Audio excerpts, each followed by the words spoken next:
E aí, gente, tudo bem? Sejam bem-vindos a mais um vídeo aqui do Parabólica, segundona maravilhosa. Hoje, para a gente continuar aí essa contribuição da playlist de teoria da história. Na semana passada nós falamos sobre o positivismo, as correntes que vão puxar lá, o que a gente vai falar sobre historiografia dentro do positivismo. Hoje é uma aula muito importante, mas muito importante mesmo, que a gente vai falar sobre historiografia marxista ou materialismo histórico dialético, o método que é a contribuição de Marx e os marxistas para a historiografia, certo? Então já se inscreve no canal se ainda não for inscrito e curte esse vídeo para ajudar o canal a crescer. Tem muita coisa, conteúdo de história, filosofia, sociologia, muito conteúdo e completo para o Enem e demais vestibulares. A primeira coisa que eu quero trabalhar com vocês é que historiografia marxista, ela parte, alguns vão dizer que parte, logicamente, a partir do pensamento ou do método elaborado por Marx e Engels lá no século XIX. Esse método que a gente vai chamar de materialismo histórico dialético, eu já falei isso aqui em aula de sociologia, falei um monte de coisa, mas hoje a gente vai tentar aplicar isso na história de uma maneira um pouco mais voltado mais para a teoria da história mesmo. E o que a gente precisa entender? Que não para em Marx. Tá? É diferente da gente pensar, por exemplo, lá no positivismo, que é algo que ficou, que é muito importante, a gente não pode negar a importância da contribuição positivista, principalmente acerca do que se trata as ciências humanas, né, de transformar um método, de fazer as humanidades se tornarem ciências, ter um arcabouço científico. Mas o que a gente precisa entender é que o materialismo histórico, a teoria marxista ou a historiografia marxista, como é o caso, ela não tem um fim lá em Marx. Há uma contribuição muito grande feita por outros pensadores, por outros historiadores, ao longo do século XIX, do século XX, chegando até o século XXI. Então esse é o primeiro ponto, entender que há uma flexibilização.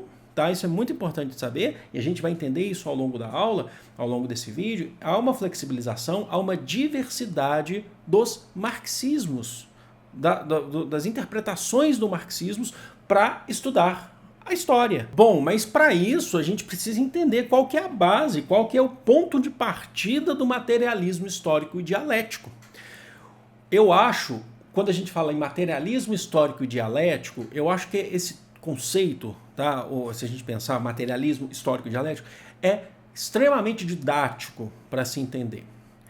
A gente parte do princípio, materialismo histórico dialético, parte do princípio das nossas relações materiais. A história aí partindo do princípio, a nossa sociedade, das nossas relações materiais. E aí a gente vai falando aqui. Mas há uma contradição, ou na verdade existem várias contradições nas nossas relações materiais, por isso que a gente fala dialético.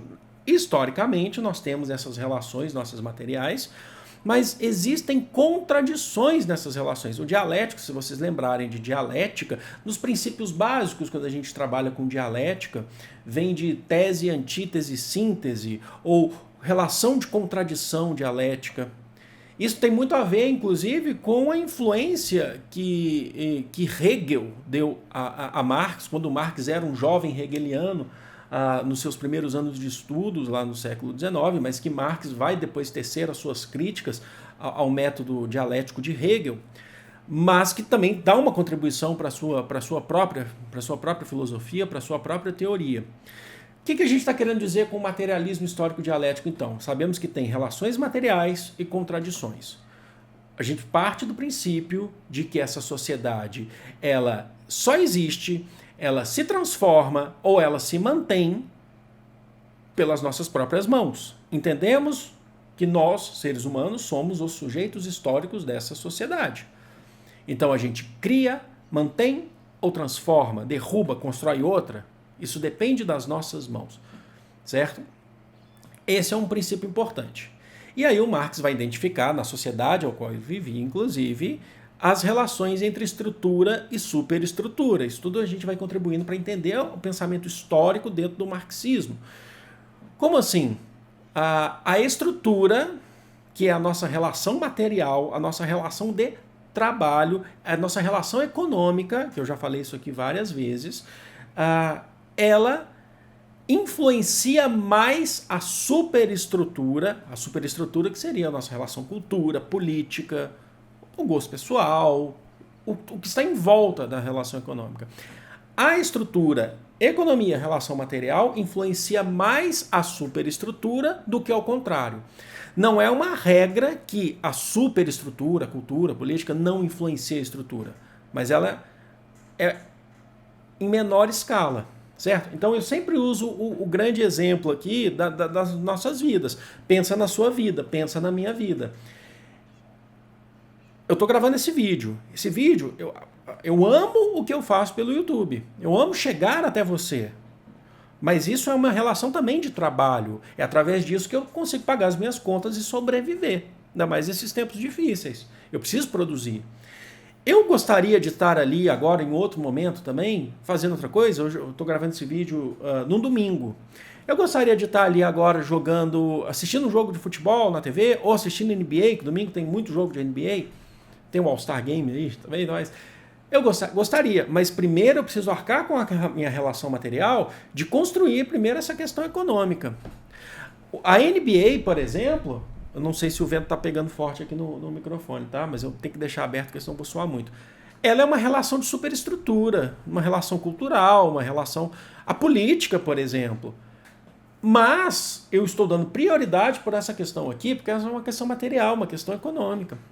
Não significa que o contrário não aconteça, mas a estrutura, a economia, relação material vai influenciar muito mais a superestrutura do que ao contrário. E aí o Marx, ele é muito interessante nesse sentido. Que aí ele é muito... A gente consegue ver uma didática muito grande em Marx e Engels, por exemplo, quando a gente chega lá nas teses a Feuerbach, né? Quando ele chega lá na tese 11, a última tese a Feuerbach. Feuerbach também foi um hegeliano, como Marx foi um jovem hegeliano, depois Marx começou a tecer várias críticas. A gente vê isso muito constante, por exemplo, na ideologia alemã, com Marx tecendo críticas aos irmãos Bauer, né, os jovens hegelianos, aquela coisa toda, porque Hegel vai falar muito da dialética, da questão das ideias, que a oposição de ideias vai se transformando. O Marx ele já pensa um pouco além dessa relação de Hegel. Para o Marx, entra uma questão muito importante, que é a questão de não é só a ideia, mas também a sua prática transforma essa sociedade, depende da sua prática. E aí, lá na tese 11, as teses a Feuerbach, que ele fala o seguinte, vocês já devem estar sacando, para quem acompanha o meu canal e acompanham outros canais, inclusive, já deve estar sacando, por exemplo, o grandiosíssimo canal da Sabrina Fernandes, que chama Tese 11. Tese 11, é essa tese que eu vou falar agora. Até agora, você tem várias traduções, mas basicamente até agora os filósofos se preocuparam em interpretar o mundo de várias maneiras ou de diversas formas. Os filósofos se preocuparam em interpretar o mundo, os filósofos interpretam o mundo. Mas aí que está, vírgula, cabe a nós transformá-lo. Entenderam? Essa é a tese 11 das teses a Feuerbach, que o Marx vai trabalhar. Então isso é muito interessante. Ó. Não vale só interpretar, não é só a questão dialética da história, mas é uma questão também material. Você interpreta, o filósofo interpreta, mas cabe a nós transformá-lo. Entenderam? Esse é o ponto de vista de entender o andamento da história a partir do materialismo histórico dialético, de entender o andamento da história através do que a gente está chamando então de historiografia marxista. E aí vem uma coisa que é muito importante de se trabalhar em Marx, que dentro dessa ideia de transformação, nada é eterno, tudo está sujeito a constantes transformações, ou tudo que é sólido se desmancha no ar, que vem a ideia da contribuição dos modos de produção, gente, que é super interessante e é super atual. E aí a gente chega para falar da importância do marxismo para a historiografia, tanto para marxistas quanto para não marxistas, tá? Que isso até tem relatos pessoais sobre. A ideia dos modos de produção é como essa sociedade se produz, quais as ferramentas utilizadas para gerar essa relação material da sociedade. Certo? Que a gente está falando do ponto de vista do materialismo histórico e dialético. Então a gente tem lá no início, por exemplo, segundo a ideia que a gente pega do marxismo, que nós tínhamos um modo de produção primitivo, que também a gente pode chamar de comunismo primitivo, que vai falar para a gente sobre um período onde as sociedades elas as sociedades primitivas, elas não acumulavam as ferramentas, ou a forma de vida vinha muito através da necessidade momentânea. Então não havia necessidade de acumular riquezas. Então a caça, a pesca vinha através da sua necessidade da barriga, necessidade de comer. E aí você passa a ter depois o desenvolvimento maior da agricultura, que é um ponto muito importante para a nossa história, que aí a gente passa a ter outros modos de produção ao longo da história. Como a gente chega, por exemplo, lá no mundo antigo, pensando no modo de produção asiático. O modo de produção asiático, muito comum principalmente quando a gente fala de Mesopotâmia, com uma agricultura mais desenvolvida, mas que no modo de produção asiático você tem as suas características específicas, onde o Estado, que não era muito bem definido como uma figura só, mas o Estado podia ser inclusive um Estado religioso para as sociedades do Antigo Oriente Próximo, da região da região da Mesopotâmia, como um Estado que definia a vida de todos, inclusive qual vai ser o seu ofício, a manutenção dos diques na Mesopotâmia, que você sabe que era muito importante para a irrigação e também para evitar a inundação em tempos de cheia. Então o Estado definia tudo, o Estado definia escravidão por dívidas, certo? Depois a gente passa quando a gente chega nas sociedades gregas e romanas, por exemplo, a gente passa a ter um modo de produção que é um modo de produção escravista, também conhecido como modo de produção antigo, né? Que aí você tem toda uma estrutura gerada através da escravidão, a relação material é só você parar para pensar nos gregos. Os gregos, segundo as concepções, principalmente atenienses, quando a gente fala muito em Aristóteles, por exemplo, que fala que esse trabalho braçal não se deve à concepção do eupátrida ou do cidadão grego. O cidadão grego ele tem que ter o seu tempo para a filosofia e para a política.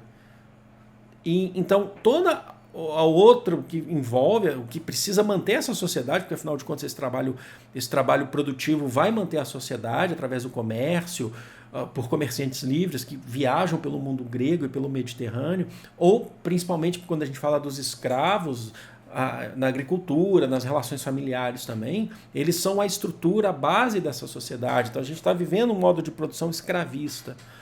Quando a gente chega depois, na Idade Média, para o modo de produção feudal, a Idade Média é o período lá do século V, mais ou menos até o XV. Dentro dessa Idade Média, em alguns locais na Europa, existia um modo de produção chamado feudalismo. As relações de servidão atreladas à terra, as relações de poder. O material ali vinha da produção da terra dentro dos feudos, que era o de comer, era o de se manter dentro do feudo, a relação dos vassalos, suzeranos e vassalos, suzerania e vassalagem.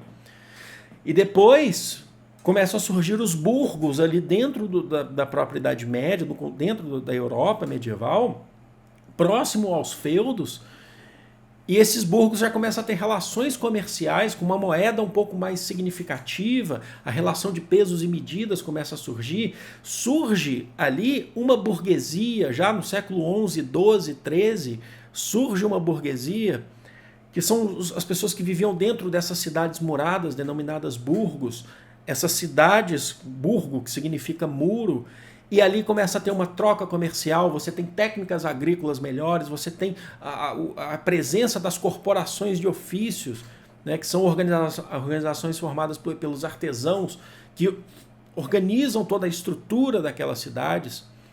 O que está surgindo ali? Está surgindo o embrião do capitalismo. E aí a gente muda. Não é que muda para sempre, muda ou totalmente vira a ficha totalmente, mas a gente começa a ver o capitalismo se desenvolvendo em sua fase pré-industrial e depois a sua fase industrial, certo? O que eu estou querendo dizer é que essa divisão, essa relação de modos de produção vem do marxismo e ele é tão importante para você entender a história, seja você marxista ou não marxista. O importante é dizer que não existe uma regra que vai ser desse jeito ou de outro, os marxistas vão trabalhar com isso depois, não existe uma regra que vai ser de um jeito ou de outro, mas Por quê? Porque existe uma regra que de asiático foi para escravista e aí acabou o asiático? Não, o asiático poderia continuar em outras relações geográficas, em outros contextos. Tanto é que o capitalismo ele surgiu em algumas regiões e outras o feudalismo continuou se mantendo, às vezes se modificando, mas de alguma forma.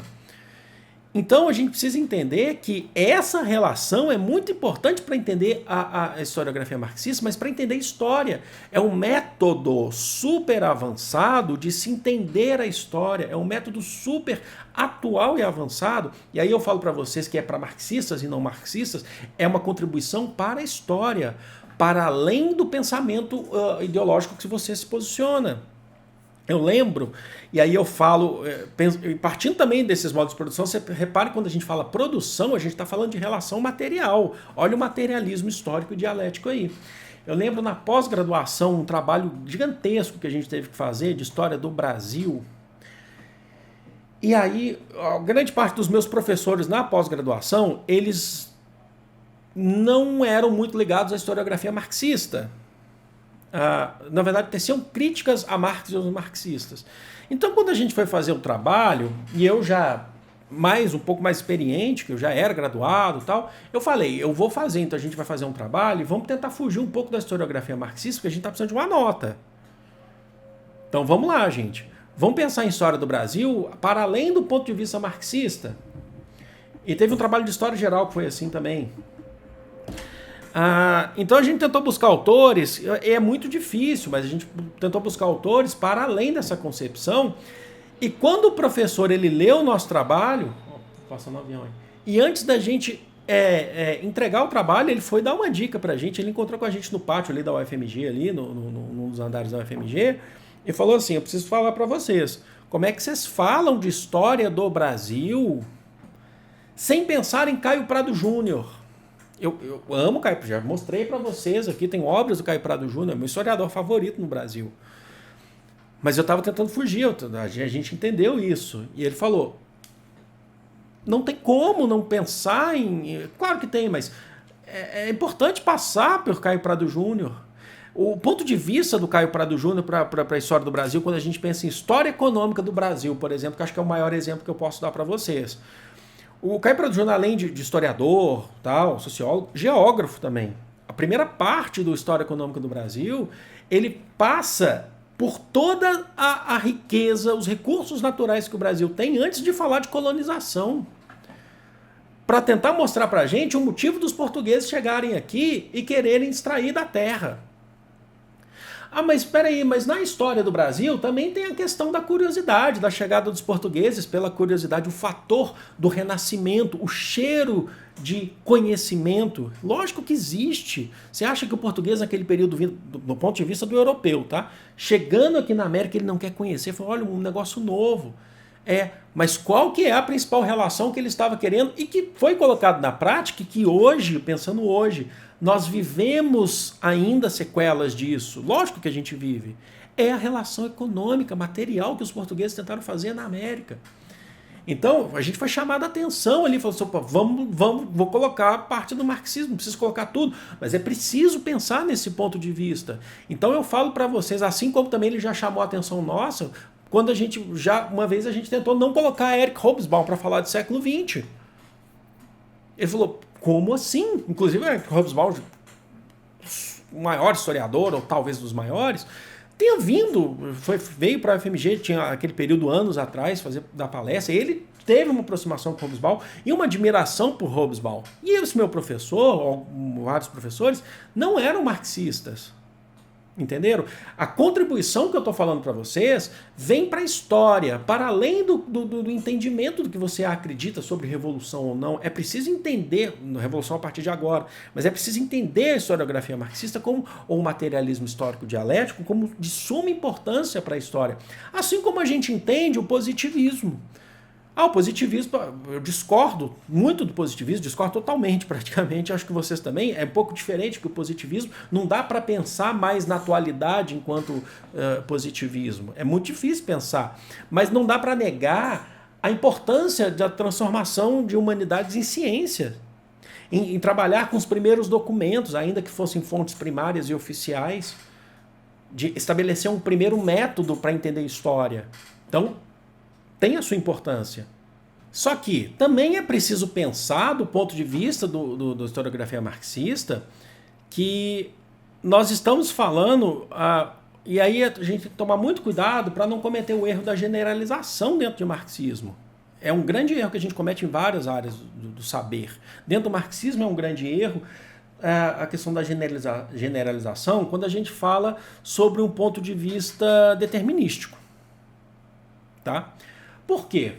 O que a gente está querendo dizer? O que Marx está querendo dizer para a gente, ou o que a historiografia marxista está querendo dizer para a gente, é que não tem como a gente fugir da nossa própria história. Nós estamos determinados a viver essa história. Nós construímos ela. Em que sentido? Eu vou trazer aqui para vocês duas acepções. A primeira acepção, para a gente entender esse ponto de vista determinístico do materialismo, é que nós estamos, de fato, determinados a essa relação de estrutura. Essa relação que o Marx está mostrando para a gente, dessa relação econômica, material, materialista. Como eu falei para vocês, eu estou dando prioridade para a gravação do trabalho, apesar de eu gostar muito disso. Você não pode ir para balada, eu odeio esse termo balada, você não pode ir para balada antes de resolver suas coisas de trabalho. Se você trabalha, se você tem um trabalho específico. Certo? A concepção de trabalho para Marx é muito mais ampla do que o trabalho braçal ou o trabalho... a concepção vem do trabalho intelectual. Viver está muito ligado ao trabalho para Marx. Mas olha só. Então esse é um ponto de vista, determinar uma acepção. Mas também no sentido de que o Marx ele acredita que nós devemos caminhar também para a transformação do modo de produção capitalista. No sentido de que nós estamos andando, a história ela não é parada, não é estagnada, muito menos também a história é uma linha reta, nem circular, tá bom? Porque também tem uma outra concepção que o pessoal acha, porque lá quando a gente chega lá no 18 Brumário de Luiz Bonaparte, que a história se repete, acha a primeira como... tragédia, a segunda como farsa, né? É isso mesmo, né? Mas que a gente não pode achar que então ele está falando que a história é cíclica. Não, ele está usando inclusive um exemplo de Luiz Bonaparte, dando um golpe 18 Brumário na França, anos depois do próprio Napoleão Bonaparte, de seu tio, né? Napoleão III, depois seguindo os passos de Napoleão I, dentro do período do 18 Brumário, né? do calendário francês pós-revolucionário. Mas a outra acepção que eu quero trabalhar com vocês falar é então que a gente precisa também transformar essa sociedade que para o Marx, a gente precisa caminhar, determinístico nesse sentido, para um modo de produção socialista e posteriormente para o comunista.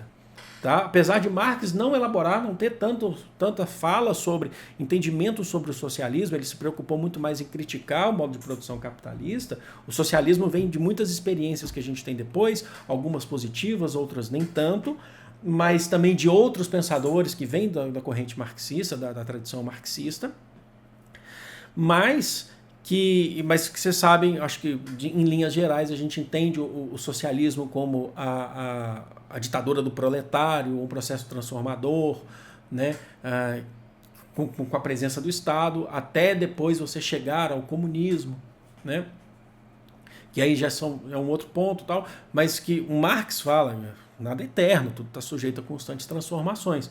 Então, nesse sentido. Agora, é diferente de pensar essa questão determinística, por isso que eu falo para não generalizar, então ele está igual lá ao positivismo, de que é uma evolução. Não pode esquecer da relação do materialismo histórico dialético, de que é você transformando essa sociedade, então depende de você. Então, a defesa de Marx é uma defesa revolucionária para o proletariado, para o trabalhador, na verdade, falando de maneira geral, para que o trabalhador se conscientize dessa relação, se conscientize da relação do mais-valia, do fetichismo da mercadoria, para transformar.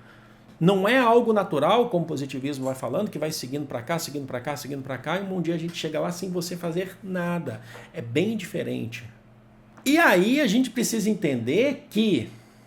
E aí eu vou deixar, inclusive, um vídeo linkado aqui, de um vídeo mais antigo, de um curso do professor José Paulo Neto, falando sobre a relação marxiana e a tradição marxista. É um vídeo de 9 minutos, vocês podem achar ele na íntegra também, mas o trecho que eu gostaria que vocês assistissem, que ele inclusive salienta a importância de Marx para a história, mas ele define que dificilmente a gente vai pegar um Marx lá no século XIX, esse entendimento sobre historiografia, o materialismo de Marx lá no século XIX, e aplicar igualmente para todas as relações da atualidade.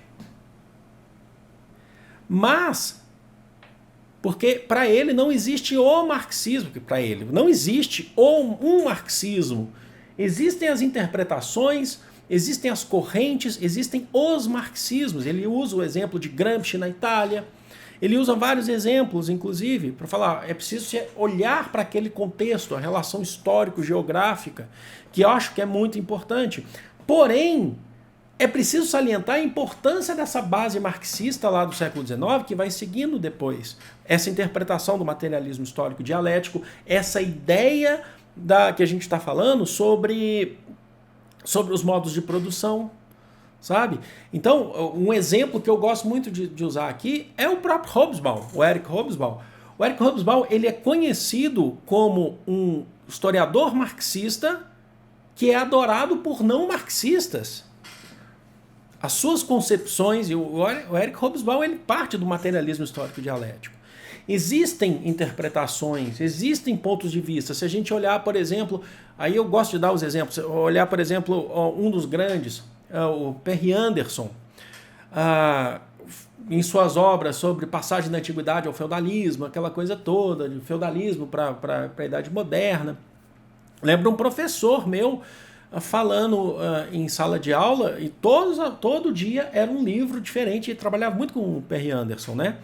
E era tudo transformação, a gente, passagens da antiguidade, passagens não sei das quantas. Um dia lá o menino levantou a mão, professor, e era uma aula incrível. Falou assim, professor, você só fala de transformação. Aí ele virou e falou, história é transformação. A história não é estática. E a gente, todas as obras a gente está lendo, ó, nós, seres humanos, estamos transformando sujeitos históricos. Ao mesmo tempo que você pode pegar, por exemplo, uma obra de um outro historiador, mas que também ele tenta dar uma flexibilidade ao marxismo. Estou falando de Ciro Flammarion Cardoso. Ciro Flammarion Cardoso lá com Sociedades do Antigo Oriente Próximo. Às vezes você vai entrar em História, na Faculdade de História, você vai ler essa obra para falar lá do Mesopotâmia, o Antigo Oriente Próximo. Ele tenta trazer novos elementos para além, sabe? Então, o materialismo histórico dialético é muito importante. E ele não é um fim, assim, no sentido de que é só aquilo, existem várias interpretações. O que a gente vai ver depois como escola dos análises, outra corrente da historiografia que vem para frente, ela pega muito do marxismo, mas tenta trabalhar com outras questões, inclusive falar de questões pessoais. Se Marx está falando da vida daquele trabalhador que tem que transformar, a escola dos análises lá na frente vai falar assim, tá, vamos falar, entender o trabalhador que tem que transformar, mas através de concepções um pouco mais próximas da sua vida pessoal. Vamos falar de microhistória, vamos falar da casa daquele trabalhador, por exemplo, não precisa ser só o trabalhador, tá? Só estou dando exemplo para falar do marxismo, mas a casa daquele trabalhador, o convívio familiar dele, não é importante para a história? É. Aí você fala, poxa, então você já não está falando daquele trabalhador que quer fazer uma revolução, juntar com greve e tal. Mas não é isso. Mas aqui a escola dos análises já vai trabalhar vamos trabalhar a vida que é importante daquele trabalhador, aumentar a questão das fontes, a fonte oral, a história oral, trabalhar com outros documentos, fotografias, registros, cartas pessoais. Isso é história que a gente vive, o que eu tenho aqui, anotações, minha agenda. Mas isso aí já é para uma outra aula. Mas entendo a importância do marxismo ou do materialismo histórico dialético para o entendimento. Lembre-se sempre, antes da gente chegar com preconceito em relação a Marx, vamos tentar entender o método que ele utilizou, ou que ele criou, ou que outros historiadores vão pensando, para entender a história, e é um método muito avançado, e é um método muito atual, e tem a sua importância na historiografia, assim como as outras correntes que já passaram por aqui nessa playlist também tiveram, tá bom? Eu vou ficando por aqui, eu espero muito que vocês tenham gostado desse vídeo, foi muito legal ter feito. Eu amo vocês, é de todo o coração do mundo. Um grande beijo, fui!